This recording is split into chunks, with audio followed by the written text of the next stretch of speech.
বাকি যা হওয়ার সব হয়ে গেছে, শেষ রাত্রি বউডারে বউর সাথে জড়াই দিয়ে মোহাব্বতের সাথে দুটো সুমো দেখো তোমার খুব ভালোবাসি, এই জন্য 3টে তালাক দিলাম।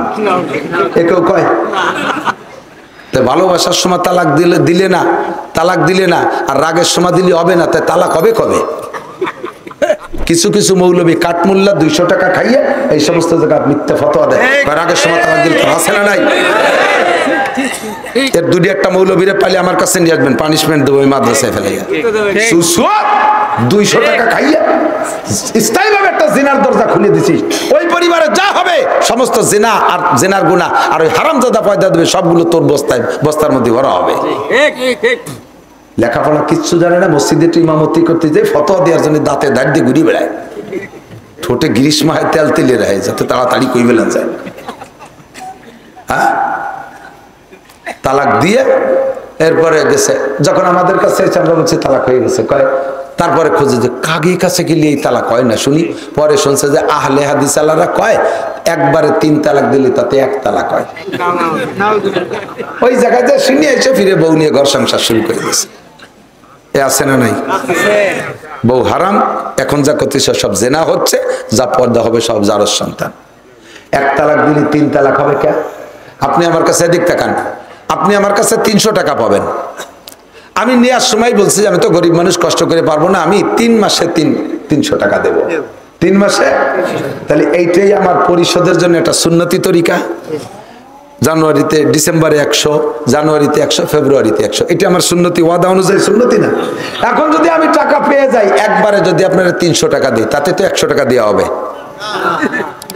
300 টাকা একবারে দিয়ে দিলাম, কথা ছিল 3 মাসে দেবো 300, কিন্তু একবারে 300 দিলাম, তাতে 100 দিয়ে হবে না? কত হবে?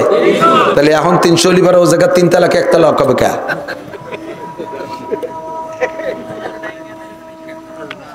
এই চোর গুলো সমাজ দ্বারা জ্বালাই দিল, দেশে এমনি আজে বাজে ভাবে যারো সন্তানের দেশটা ভরি যাচ্ছে, আর এরপরে এই যে এই বৈধতার ভিতর দিয়ে আবার হারামজাদা ঢুই দিছে হাজার হাজার। এর থেকে বাঁচেন। সমাজে এইরকম যদি তালাক দিয়া বউ নিয়ে কেউ সংসার করে, তাকে যদি সমাজের কেউ সাপোর্ট দেয়, ওরা সহ মসজিদের থেকে গেটি গুলিতে বের করে দিতে হবে। মারামারি যেন হয় না, যা কাজে ললো কাজে নাসির হুজুর কইছে মামলা উনি খাবে। মারামারি না, অন্যাসে ভদ্রতার সাথে, নইলে বিচ্ছিন্ন করে দেবেন। আমার মা বোনরা, তালাকের ব্যাপারটা দুনিয়ার কেউ জানুক না জানুক, আপনি জানেন আল্লাহর কাছে যাইতে হবে। স্বামী আপনারা কোন ভাষায় তালাক দিছে, স্বামীর মনে না থাকলে আপনার মনে আছে, আপনি ওই স্বামীকে নিয়ে ঘর করবেন না। হারামজাদা সন্তান, জারজ সন্তানের প্রোটেকশন দিয়েন না, সমাজটারে পাক করতে দেন, নাপাকের মধ্যে যে না ইনতাজতানিবু কাবায়ের, যদি কবিরা গুনাহ থেকে বাঁচো আল্লাহ লুকাফির আনকুম সাইয়্যাতিকুম, তোমার সমস্ত সগীরা গুনাহ আমি মাফ করে দেব। চেষ্টা করা যাবে না? যাবে? দাড়ি কাটা সগীরা না কবিরা? বলেন, দাড়ি কাটা সগীরা না কবিরা?